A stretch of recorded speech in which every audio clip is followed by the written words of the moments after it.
최근 교회와 사찰 등 종교시설에서 코로나19 확진자가 급증하고 있습니다. 특히 교회의 소모임에서 확진자 증가세가 두드러지고 있습니다. 중앙방역대책본부에 따르면 최근 코로나19 확진자의 40%가 종교시설에서 발생하고 있습니다. 종교시설 확진자의 90%는 기독교시설에서 발생했다고 합니다.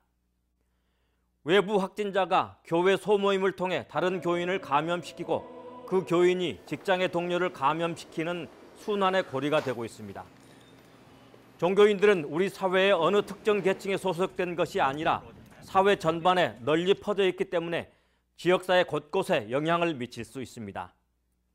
중앙방역대책본부의 역학조사 결과 교회의 코로나 집단 확진은 리더십 연수나 성가대, 교회 식당 등에서 발생했습니다.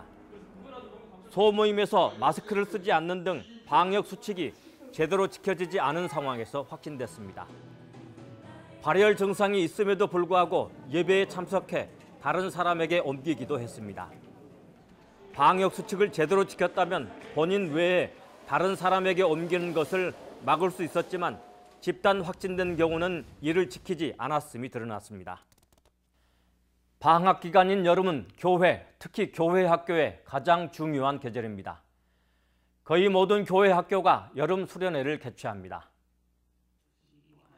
그러나 올해는 여름 수련회를 자제할 필요가 있습니다. 며칠 동안 집단 생활을 해야 하고 찬양을 해야 하고 율동도 해야 하고 함께 식사도 해야 합니다.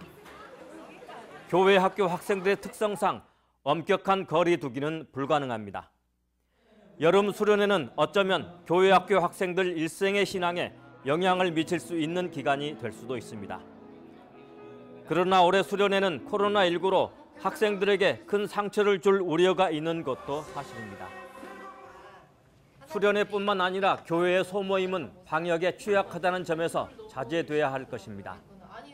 당국은 교회를 포함한 종교시설을 코로나19 고위험 시설로 지정하는 문제를 고민하고 있고 또 경고하고 있습니다. 대부분의 교회들이 주일 대예배를 다시 중단하기는 어려울 것입니다. 그러나 교회에서 다수의 확진자가 나온다면 주일 대예배를 중단할 수밖에 없을 것입니다. 성경 공부 같은 소모임을 중단하는 것은 지금같이 비상한 상황에서 대예배를 지키는 고육책일 수 있습니다. 지금은 고육책이라도 할 수밖에 없는 상황입니다. CBS 논평이었습니다.